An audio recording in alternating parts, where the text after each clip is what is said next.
লজ্জায় কোথাও বলতে পারি না। এখন আমাদেরকে যদি একটা বসার ব্যবস্থা করে দিছে, এখন মানুষের কাছে যাওয়ার জন্য যদি একটা গাড়ির ব্যবস্থা করে দেয়, তাই এইটা মাননীয় সদস্য বাদে বাকি সবাই তালে দিছে। কিন্তু আমাকে আবুল হাসান আব্দুল্লাহ কি কথা বলতেই হবে, বলেন বলেন।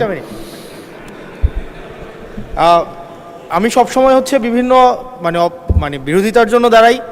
আজকে থ্যাংক ইউ জানাচ্ছি যে আজকে এই ধরনের একটা সিদ্ধান্ত নিয়েছেন। আমার এই অপোজিশন থেকে আপনাদের সবাইকে থ্যাংক ইউ জানাচ্ছি যে একটা বসার অন্তত জায়গা হয়েছে। আমরা লজ্জায় একটা কথা বলি না। এখন এই পার্লামেন্টের সেকেন্ড মোস্ট জুনিয়র হিসাবে একটা কথা বলছি মানে আপনাদেরকে, সেটা হচ্ছে যে আমাদের একটা ইউনো মহোদয়ের একটা গাড়ি থাকে, উপজেলা চেয়ারম্যানের একটা গাড়ি থাকে, আমরা ভাড়ায় গাড়ি চালাইতে হয়। আমাদেরকে যদি আমরা লজ্জায় এটা বলতে পারি না, আমরা এটা লজ্জায় কোথাও বলতে পারি না। এখন আমাদেরকে যদি একটা বসার ব্যবস্থা করে দিছে, এখন মানুষের কাছে যাওয়ার জন্য যদি একটা গাড়ির ব্যবস্থা করে দেয়, তাইলে আমাদের জন্য একটু সুবিধা হয়, মানুষের কাছে একটু যাইতে পারি। মাননীয় স্বরাষ্ট্রমন্ত্রী কিছু বলতে চান? স্পিকার, স্পিকার আপনাকে ধন্যবাদ। আজকে এমপিদের প্রাপ্তির পরে অপ্রাপ্তির খবরটা বলতে চাচ্ছিলাম না।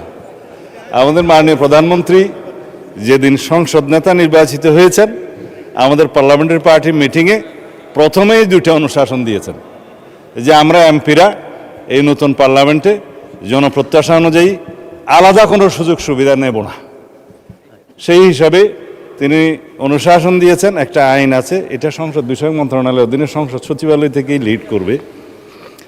এই আইনে আমরা একটা সংশোধনী আনবো যে এই মহান জাতীয় সংসদের কোনো সদস্য আমরা ট্যাক্স ফ্রি গাড়ি নেব না।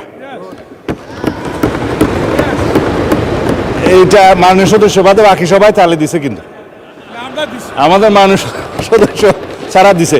তবে সংসদ সদস্যগণ নয়, শুধু বাংলাদেশের এই সরকারের সমস্ত মন্ত্রী, সরকারি কর্মকর্তা যারা গাড়ি পায়, তেল পায়, সেটা আমরা ক্যাবিনেটে একটা ডিসিশন নিই। ইতিপূর্বে আপনারা নিশ্চয়ই নিউজ পেপারে দেখেছেন, এই ক্রাইসিসের সময় শতকরা 30% তেলের বরাদ্দ আমরা কমিয়ে দিয়েছি এবং কৃচ্ছ্রতা সাধনের উদ্দেশ্যে সরকারি কর্মকর্তাদের আপাতত লোন সুবিধা যেগুলো আছে সেটাও কাটিল করা হয়েছে ফর দি টাইম বিং।